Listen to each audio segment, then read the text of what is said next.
Good evening, everybody. Welcome to Rebellious Ruth. And this is, I suppose, a channel where we discuss all sorts of different random topics and especially pertinent topics like the one we have this evening, which is death.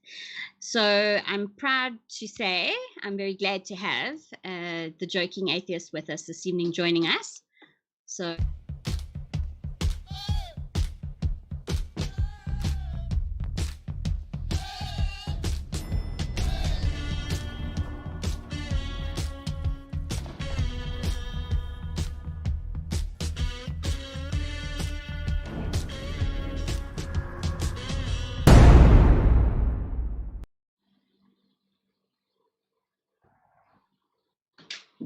how's it, guys? All right. So welcome, joking atheist, and everybody watching.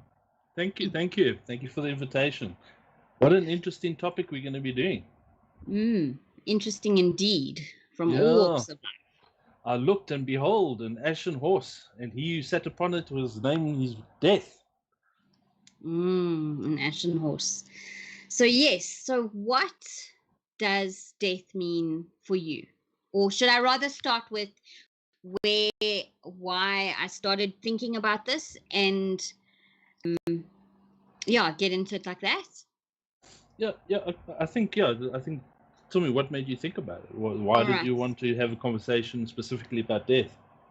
I just think because it's a very real thing in our lives, and where I come from, we don't hide it. We don't try and soften it.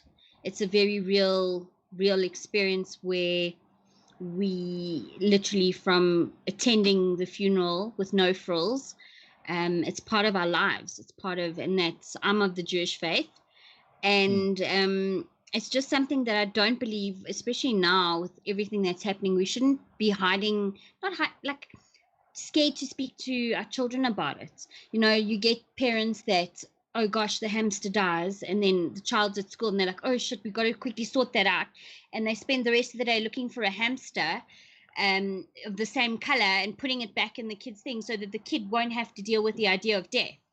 And I just think that's kind of, well, that's not the way I do it. I've always spoken to my son about these things. He had two tragic deaths of two teachers within the space of a year when he was very little, and also my father passed. So it's been a topic that I've had to address with him. Yeah. So that's why.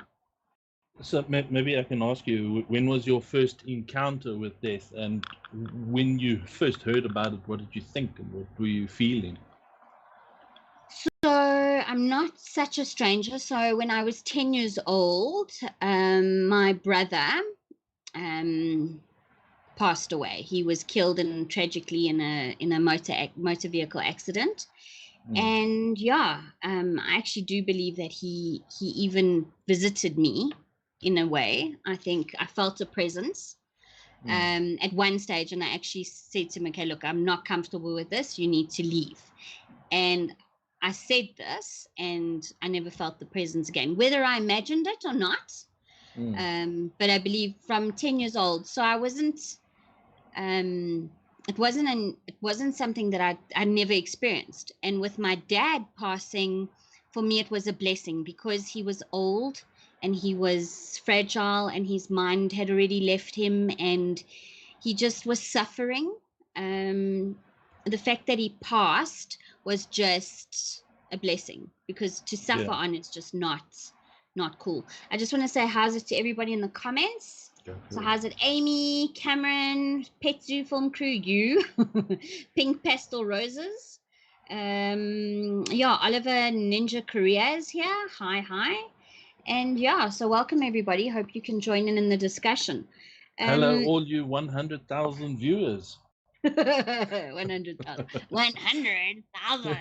100. For me, something I've always realized is that what people need to realize is that we do share quite a lot of things in common. So, like for an example, between me and you, the first thing we do share is we were both born at some point. So we share that experience. Now, for me, I personally don't quite remember my birth that much. I don't remember very much until I was about 4. I think it's purely from a development phase. We don't really develop consciousness or self-awareness until like the age of 4 or so. So I don't think many people would remember their birth. But we're all going to share death as well. We're all going to share that experience. So for me, death in my mind, okay, as you know, I don't subscribe to a life after death because otherwise I wouldn't be an atheist. But for me, death is a mirror. It's essentially a mirror to life. And what I mean by that is, like, let me ask you a question. Okay.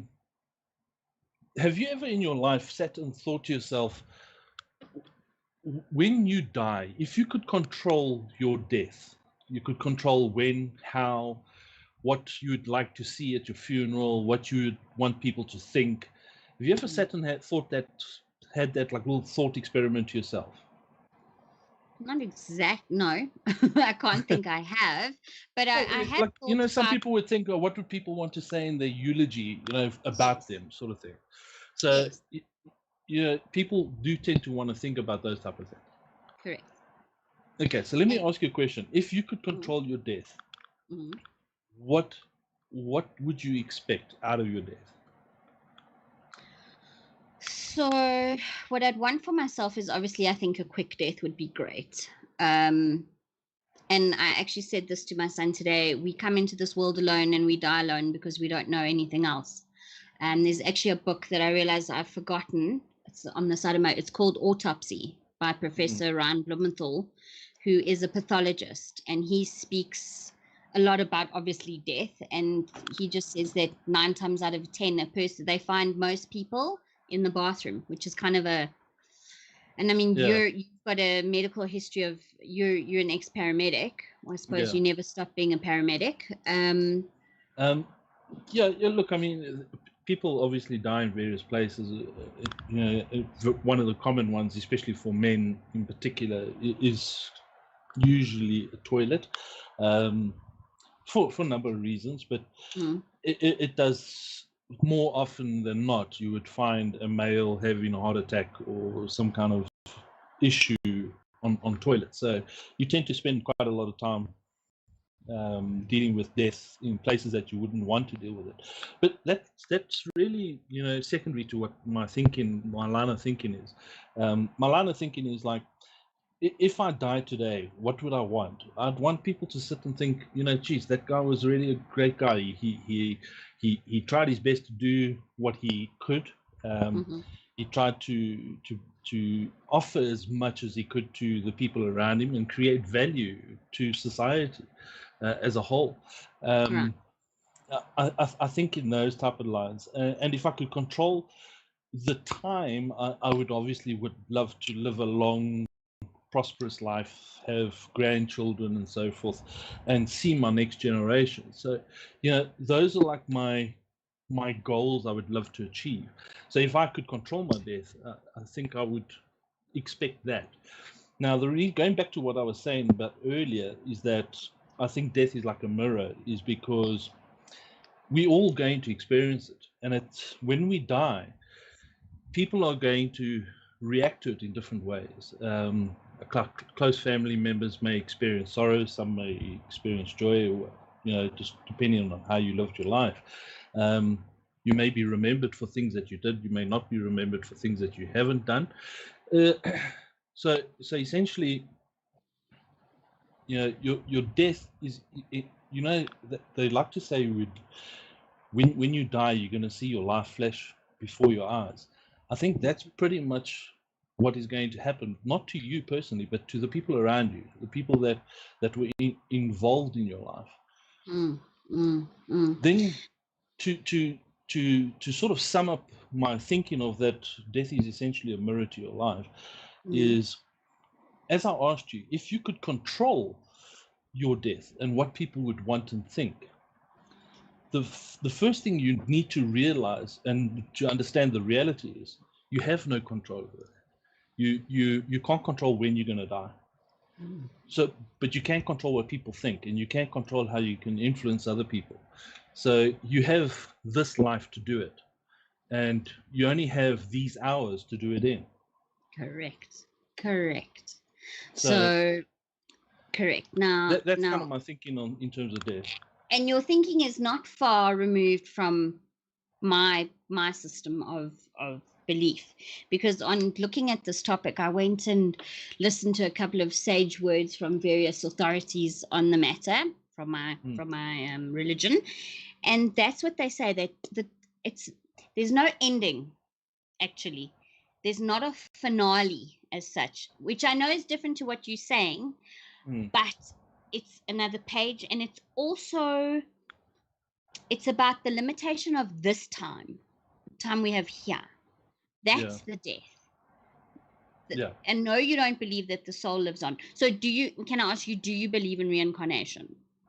No, well, I don't believe in a soul, firstly, so. Okay, and one day we'll have a discussion, and we'll talk about that too. And that's your choice. Your choice. So essentially what you're saying is that you concentrate on living every moment that you have on this time, okay, to the fullest, because that's all you have. Right. So they're different, right? So there's different sages and different. They're very literal meanings of death. They're very spiritual meanings. All of it is a whole mishmash of ideas and beliefs and things. And the truth is that I think we do what we believe in, things that best suits us, and is our comfort narrative when it comes to death. Just like we tell children, granny's in a better place, or, to make them feel better, that we're less guilty. And I think a lot of people deal with guilt when it comes to death. And you look back and you think, oh, had I only said this, that I never said that, I should have done more of that. And I spoke to a female Rebbitzin, and she said to me,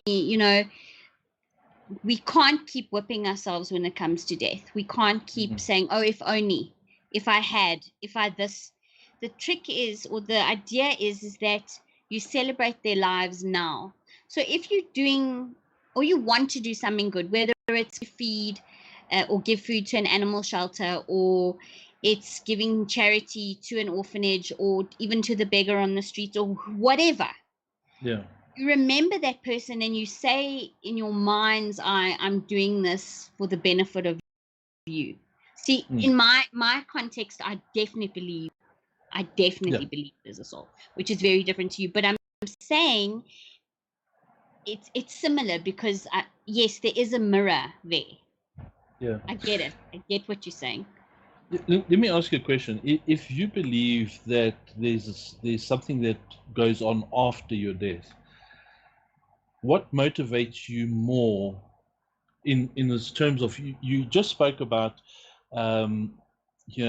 some people say, I wish I said this, and I wish I did that, and so forth. I wish I had the time to have done the things I wanted to do, or I wish I could have said something extra. Do you think believing in another life after death is more incentive for you to do that in this life, or just simply forgetting about that and focusing on this life? Which gives you more incentive to do the right thing? No, I think this life, the one you live now, is the one that matters. Actions. It's not about. So for me, I think sorry to interrupt you, but so for me, the point that I'm trying to make is that I think we focus too much about what's going to happen after death, and for me, that's secondary, because you have this life, you've got this life. Why waste it for something that you don't even know if it exists? Rather spend your energy and your time and your love and your, as you would put it, your soul. Pour your soul into this life, because it's the only one you're going to ever get. We can agree to disagree on that point, but yes, I agree. I think we don't know what lies ahead or beyond or anything. And it's so important. And this is why I think being depressed and being hard on yourself, and yes, we all get depressed, we all get angry, we all get sad. And sadness is another, I think, expression of, and you say you don't believe in the soul, but for me it's the soul, and it's something that you need to, and it's normal to be sad sometimes, and it's normal to be happy. So it's a process, it's another page of the book. And hopefully it teaches you to be emphatic to other people, and how to value things. If you lose a good friend or not such a good friend, or you see how it affects another person, maybe you can better yourself and decide, you know what, I'm going to be more present now with another person in your life than you would have. Maybe it's just something that makes you realize, okay, hang on, now is what matters. Now. Well, for me, seeing the things I've seen and experiencing the things I've experienced, I can, for one, definitely tell you that when people are on that precipice, when they are sitting on that precipice and they are reaching the point of realization that this is it, it's now coming, they tend to want to focus on the here and now. They want to, like, for example, they'll tell you, please say to my loved ones, I love them, do this, do that, talk to this one for me, share this thought for me. They would do that kind of thing. So it clearly tells you, or at least from my perspective and from my experience, that when you're on that precipice, the realization of this life was the important one. It's, for me, it's too late to do that when you're on the precipice. You should be doing it every moment you wake up. Why wait to a precipice? And it's incredibly hard, because I think we so get used to the lull, the humdrum, the beat of the everyday. And I think if you look in nature, and this is the one thing that I've always said, I think there are so many examples to take from nature. Nature is ever changing all the time, from one day to the next. It's continuously different. The weather's usually never the same. Something's different. The axis of the earth is always tilting. That's why we have, obviously, the seasons, and that's life. That's the preciousness of life. And that's probably not a word, preciousness. The value of life. The value of life. And I mean, I see here the brew asks, at Joking Atheist, when did you have the moments? Why did you become an atheist? If you want to answer that, answer it. If you don't, fine. Sure. I'll be happy to answer that. Okay, I spent many years, I actually grew up in a Christian home. I grew up with my grandfather as a pastor of a church. Now, a lot of people tend to think they will immediately jump on the thought, because I've mentioned that, they would immediately think, oh, you know what, he had religion shoved down his throat, so therefore he hates religion. That's not quite accurate for myself. I go down that path because I want to give a little bit of credence to about my background and why I started inquiring into religion specifically. It was forming part of my my makeup as my growing up years, because religion was a very, very strong thing that about in our household. And I must be honest, up until about maybe 12 or 13, somewhere around there, I started asking questions. I wanted to know other things other than just the normal children's stories that you get told, through children's books and stuff like that. And I started investigating by talking to other religious people, and you'll be surprised if you can move out of your comfort zone of talking to. So let's, for an example, I grew up in an old apostolic home. That's basically the religion we came out of. So I was like, okay, but I've heard of this other group. Other group is like new apostolics. Why are they the new apostolics? What makes them the new apostolics? Why are we the old apostolics? And I had those types of little questions that started coming up. Then I started investigating and I started talking to those people. Question for the Jew in the room: what's apostolatic? What? For the Jew in the room. Sorry. Okay, so basically, it's just another form of a religion that they believed in the original apostles and the teachings of the apostles, um, but it's very difficult to explain because they don't take the Bible as a literal book. They take it as a spiritual book. It's a spiritual guidance book. If I were to sum it up as nicely as I possibly can.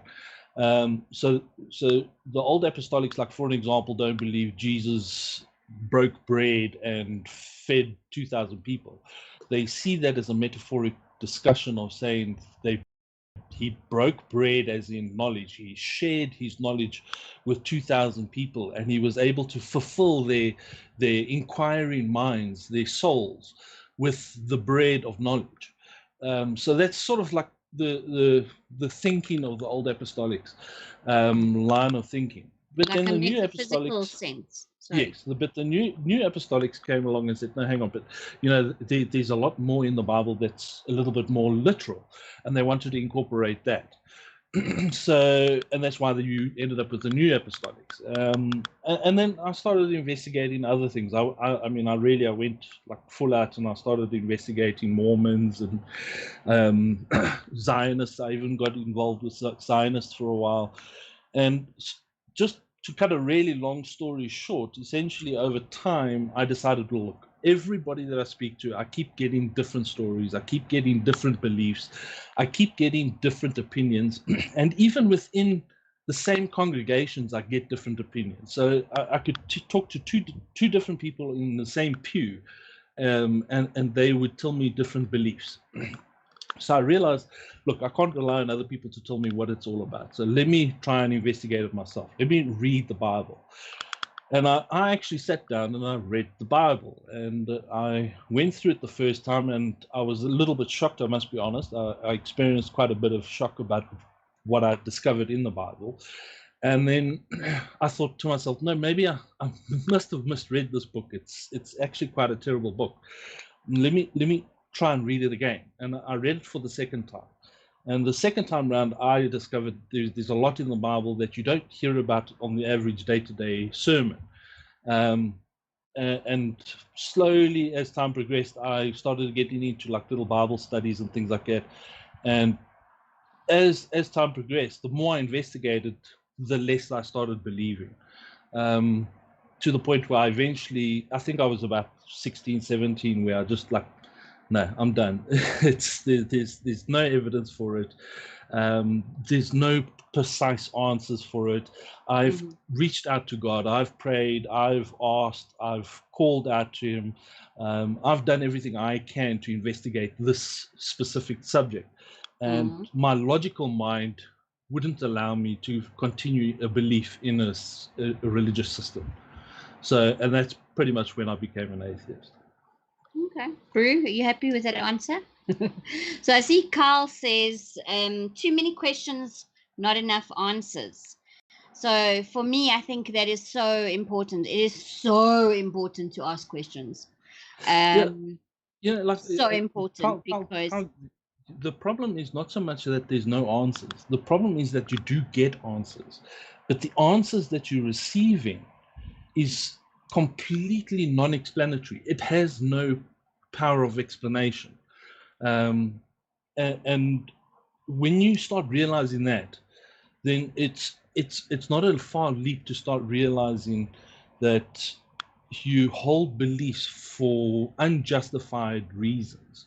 And for me, if you take Peter 3:15, you as a Christian, if you believe in the Bible and you are a Christian, Peter 3:15 specifically instructs you to defend your faith using your faith. And if you can't do that, you cannot call yourself a Christian. Full stop. That's according to your Bible directly. Okay. So we sort of tracking here a bit about that's faith. off topic, yes. A little bit, but it's a good point because it's so important to recognize that we all have different faiths, and there are lots of different ideas and beliefs when it comes to death. One death in one culture could be completely different to another one.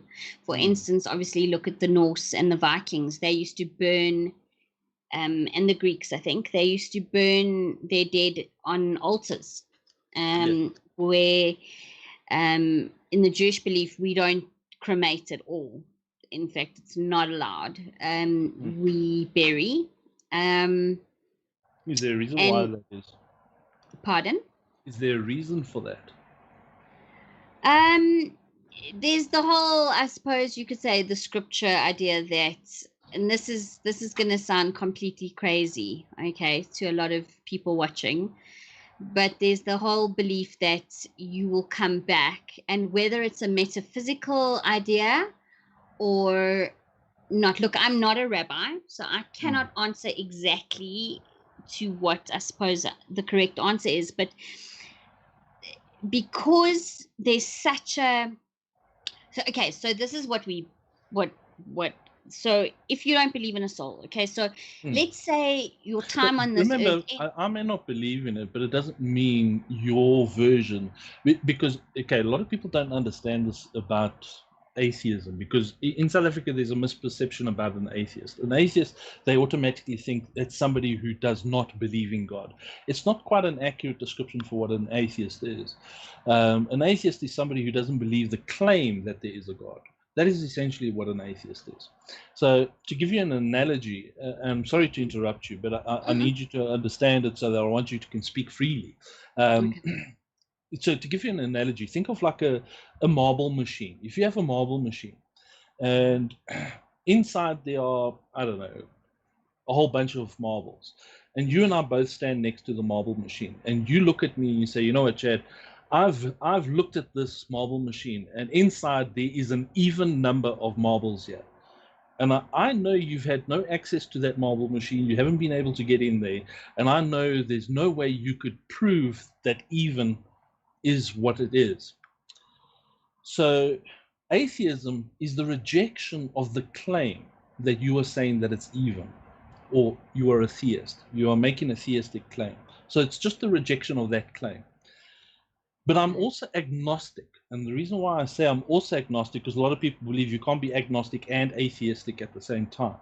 And I'll explain why I'm agnostic, is because I'm not saying the gumball machine does not have even numbers of marbles in it.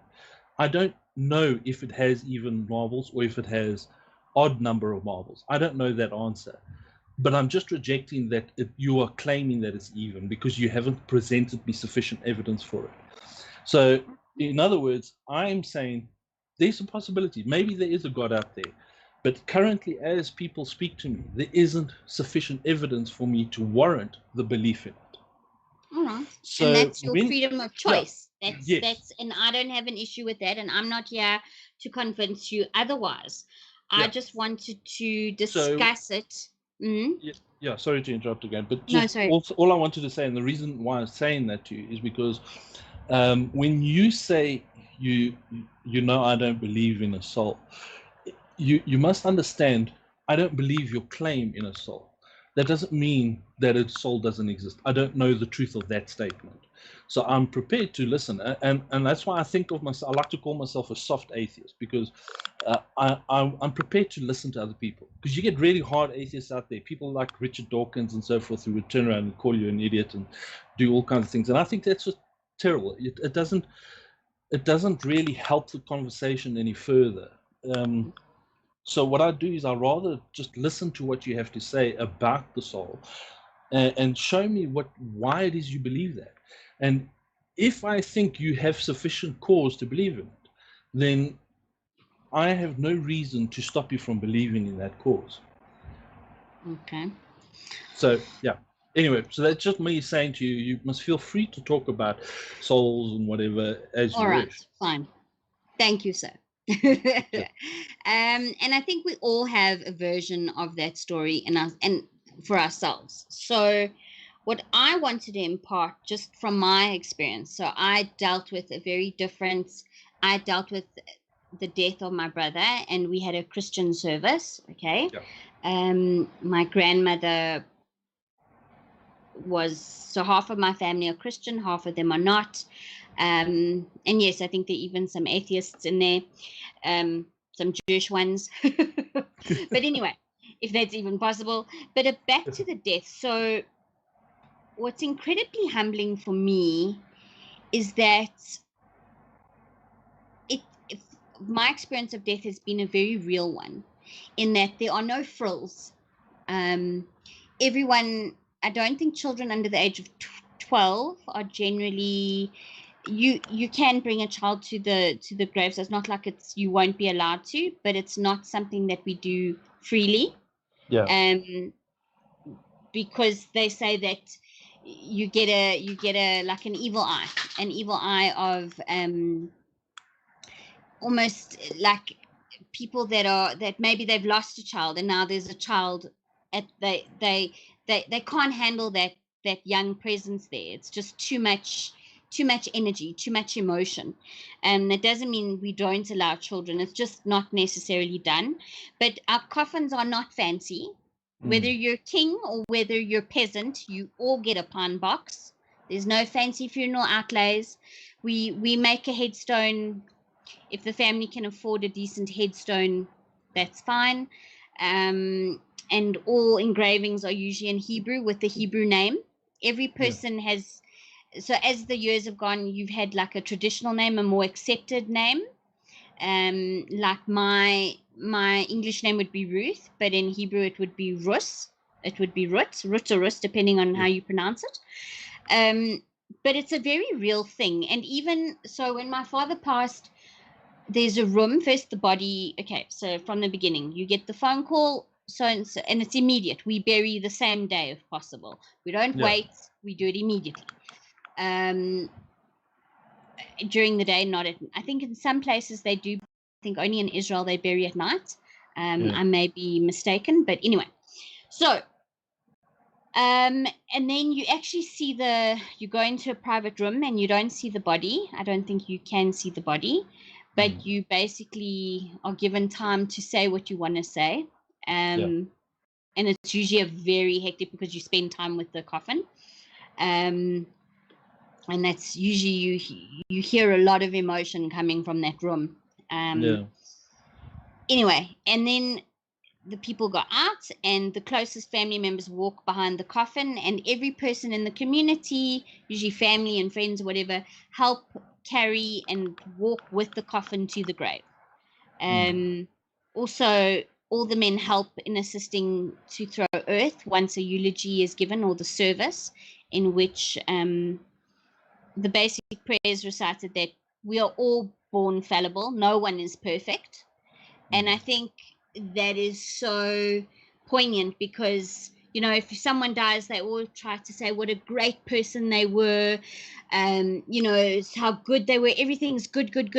But here you have a situation where we don't say that, because nobody is born without defect. Nobody is, we all err. Can I ask you a question? Do you think there is any symbolism in with regards to carrying of the body, the whole process that you go through, this whole ceremonial structure that you go through?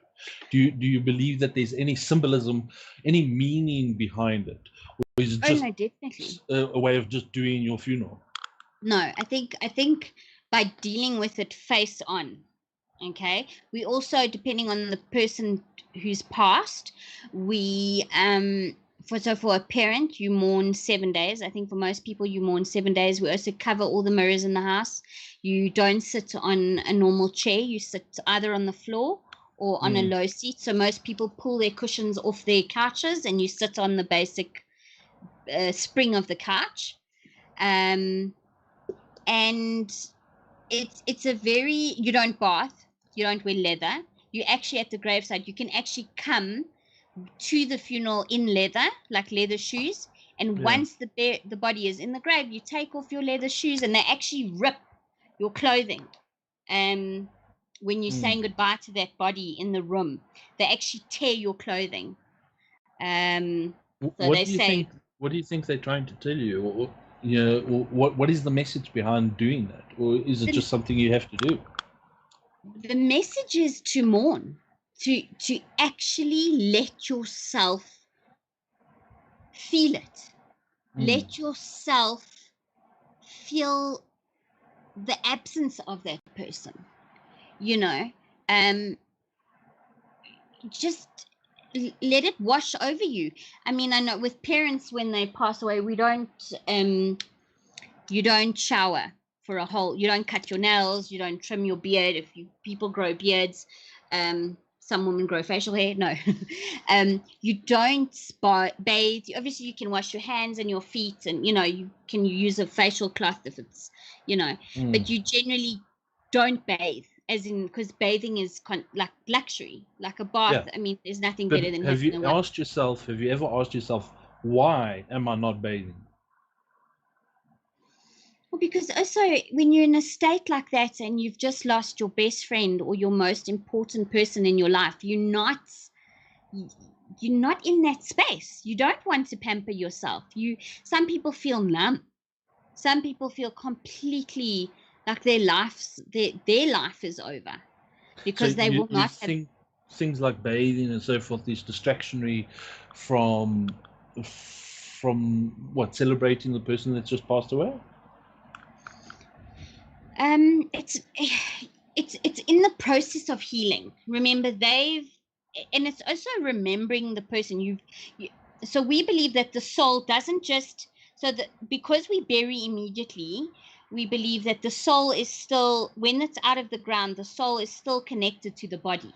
Okay. That's why we bury as quick as possible. Once the body is buried, it's now gotten used to, because remember, the soul, so I believe the soul is still there. The soul still lingers, and the soul is in its own turmoil. The soul wants to cling to the body. The soul doesn't want to necessarily let go. It's a very traumatic thing for a soul. They say that within 3-4 days, finally on the 4th day, the soul finally gets to let go of the body. Now, this is very foreign for a lot of people, and I understand that. I really do. And I see the comments are going crazy. But Yes. imagine that it did exist, that because we celebrate life so much, and life is so important, and eating is so important, and sex is so important, and being in the physical realm is important, that to let go, you've got to. And so we mourn and help the body and the soul sort of elevate, but we also say certain prayers and do certain things. So there are all those Look, characters. I'm reading the I can comments tell and I'm you, getting a bit distracted. no, it's But fine. I can tell you a little bit about what I think. When I sit at a funeral and I witness stuff like pallbearers and stuff like that, and celebrations, or shouldn't say celebrations, but standard rituals that people go through. I personally think there's a lot of symbolism behind it, and I think it's a long established ritual put in place to sort of, like Doc Brecker says, it's the final caregiving to that person.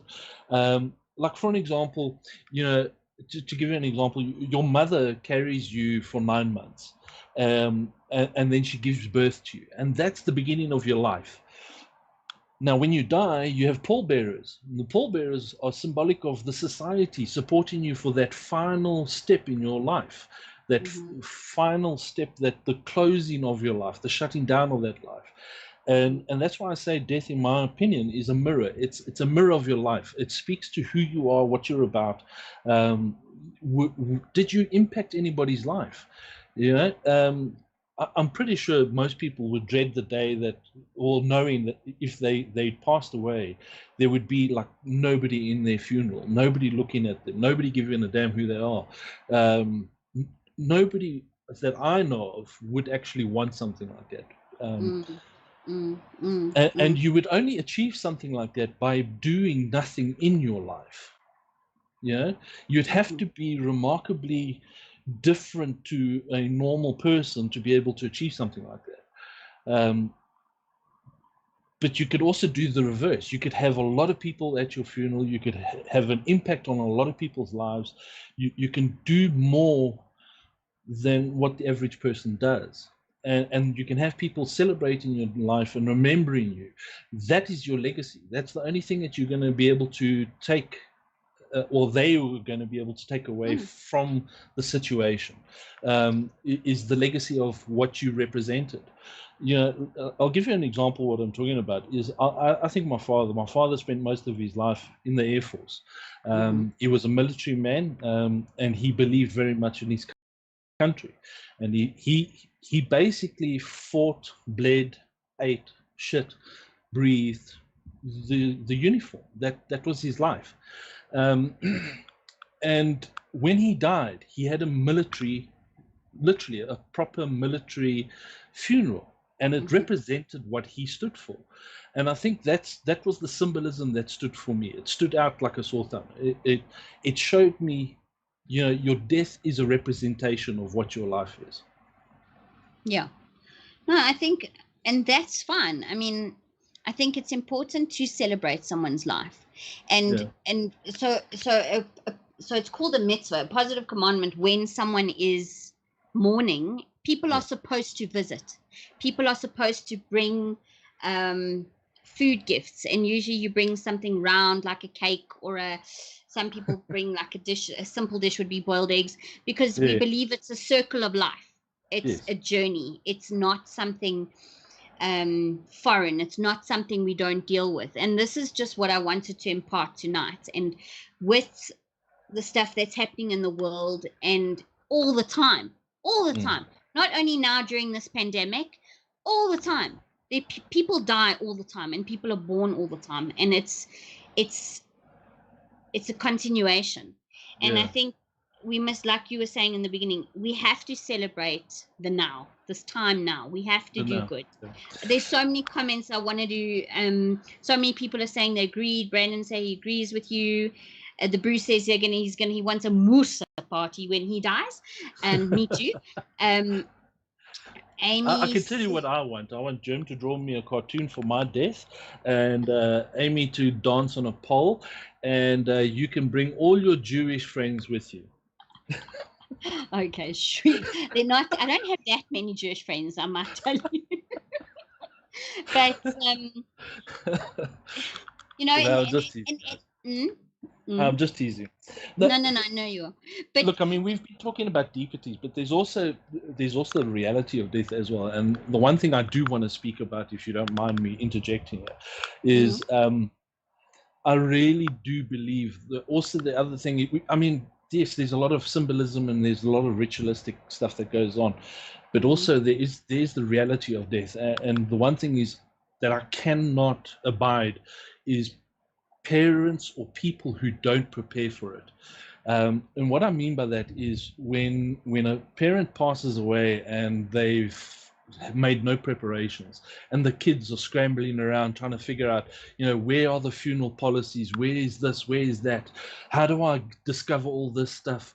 Where do I get the information for this? What is the bank? Yeah. Do not put your kids in that situation. I mean, at the time of your death, that is the very last thing they should be worrying about. People should feel free to sit with their children, whether they're 16 or 20 or whatever the case might be. If you can, don't be shy to sit with your kids and say, listen, when I die, this is where you're going to find my last will and testimony. This is where you're going to discover this policy. This is how you will achieve, where you'll get this funeral policy and so forth. Because I've witnessed far too many families torn apart by arguing and bickering and carrying on like absolute maniacs, purely because none of it was prepared for, and it was a conversation that was left for a better day, so to speak. And I can't abide by that. I think people should really stick. Don't put their children in that sort of situation.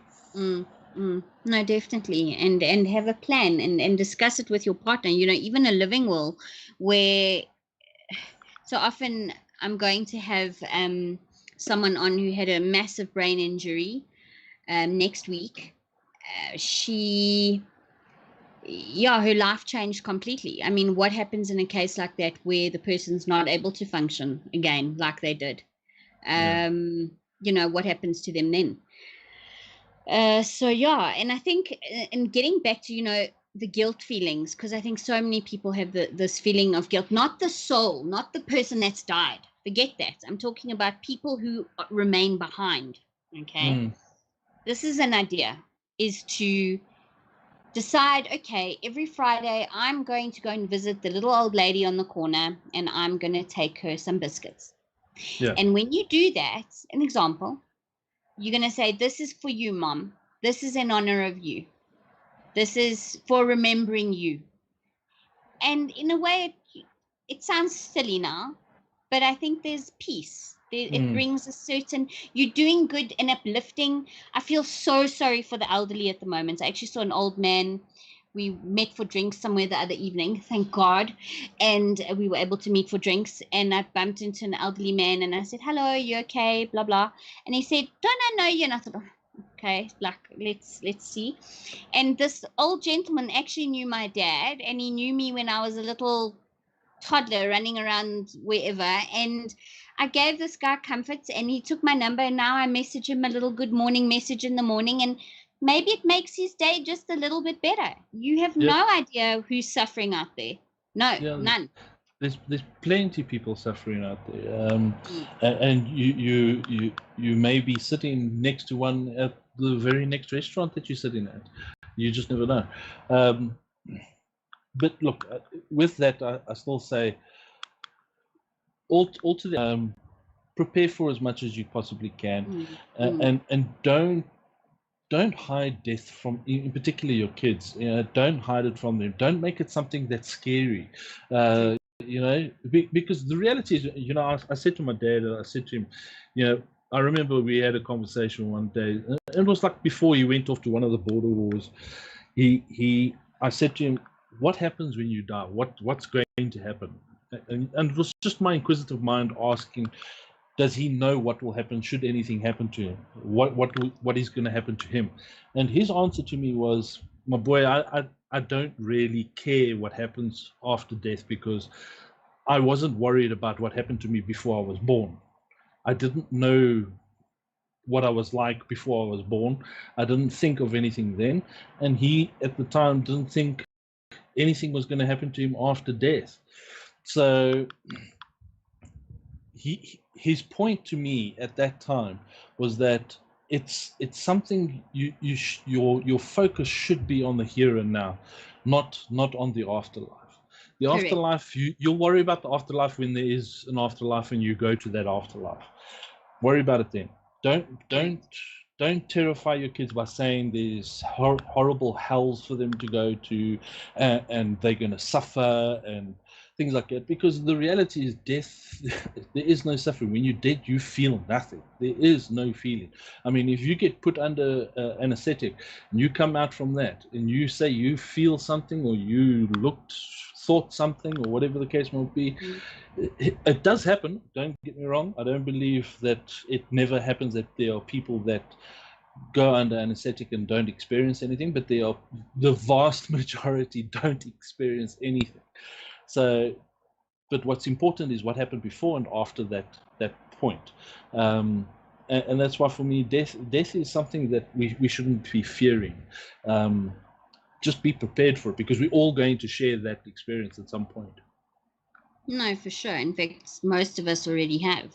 I think we're at the age, and I actually wanted to do a stream on our parents, because we're all at the age where either one or both of our parents have either died or suffered some nearly terminal illness, where it's a stroke, it's a heart attack, it's a debilitating brain condition, whether it be degenerative. I mean, you would know the terms to all of these, but or senility, help me, dementia, all these things. Like, these are things that I believe our parents, our age, maybe not Amy's age, but our age, are going through. And it's such an important topic, because it will happen, and it's important to prepare people for it. But also the other thing is, they must also remember that death is also an unexpected thing. You can't say to somebody you're only going to die from old age. I mean, that's just not realistic. But the reality is, be prepared for it. because it may take you today, it may take you tomorrow. You know, like when was the last time, just as a typical example, I'm going to throw this out there. Like when was the last time you just reached out to somebody that you know, just to say, how's it, how are you, what's going on in your life?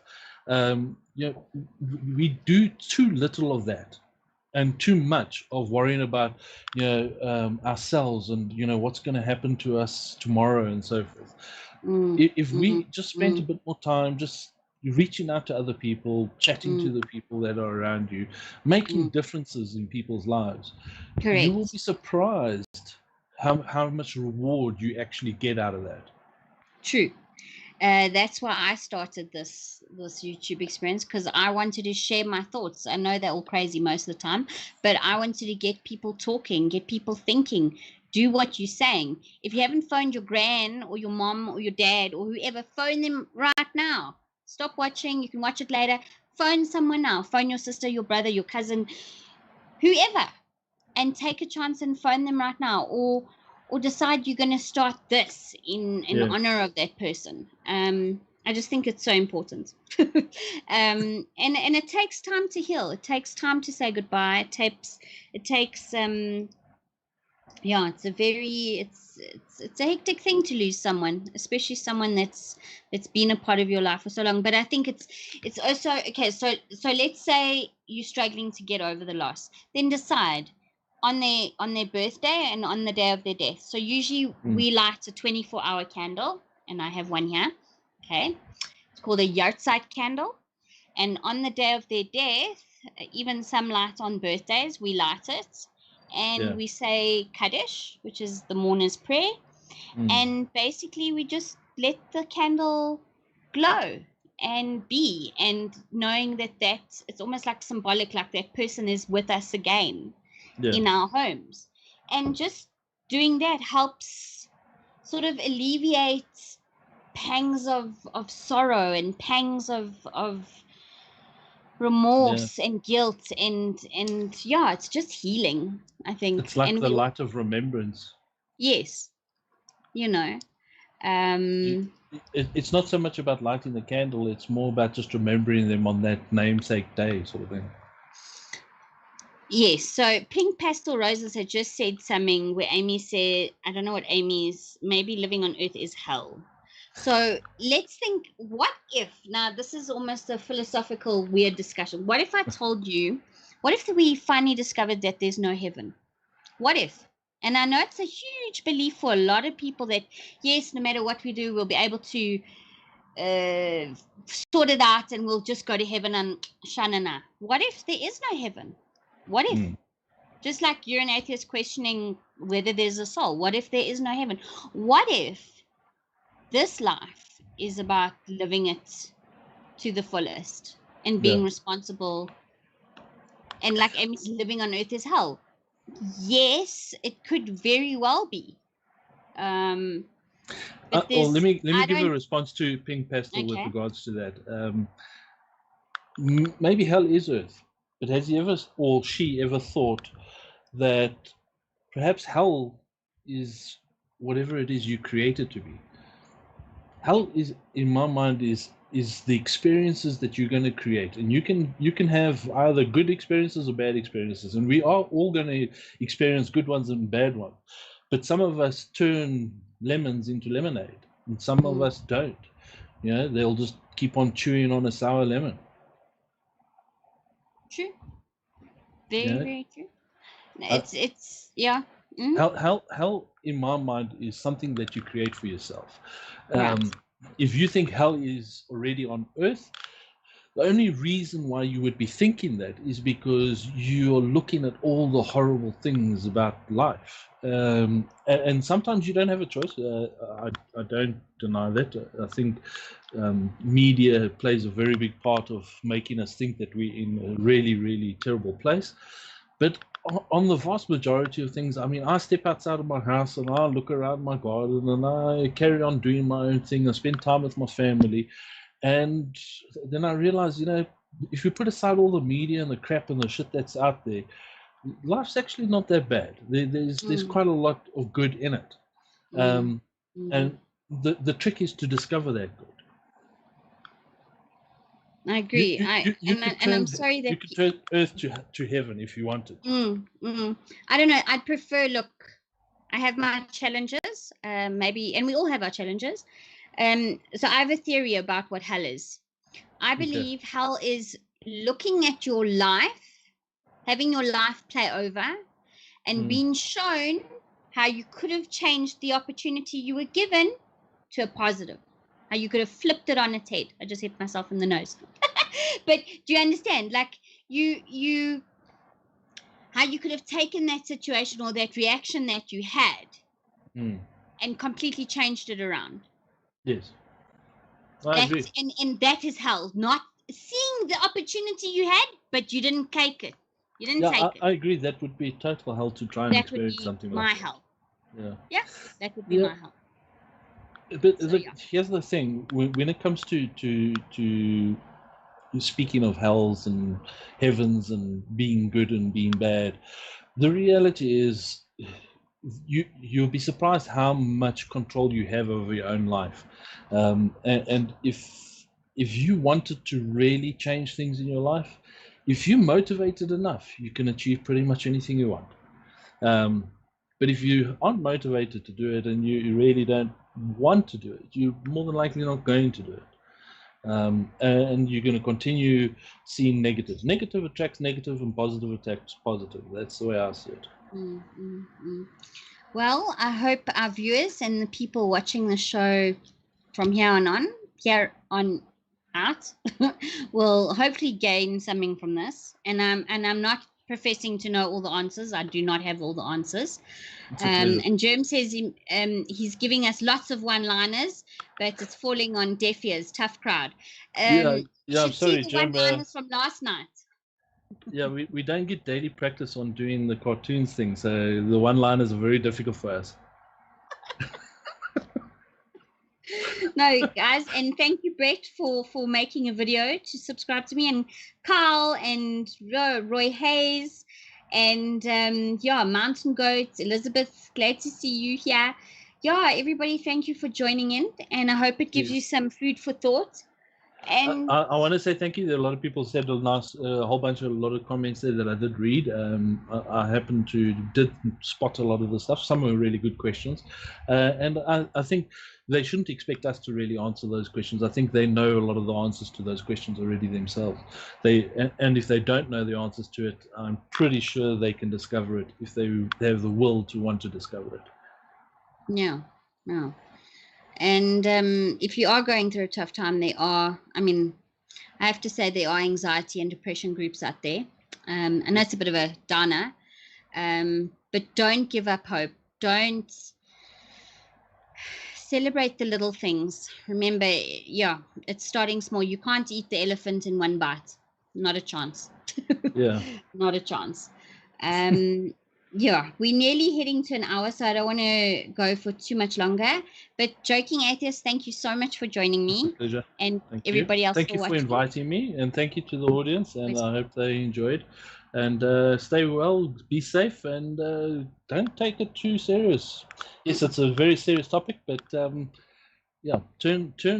lemons into lemonade, make it better. Yeah, as the Joker would say, why so serious? Why so serious? There we go. All right, guys. Thank you so much. Guys. Bye.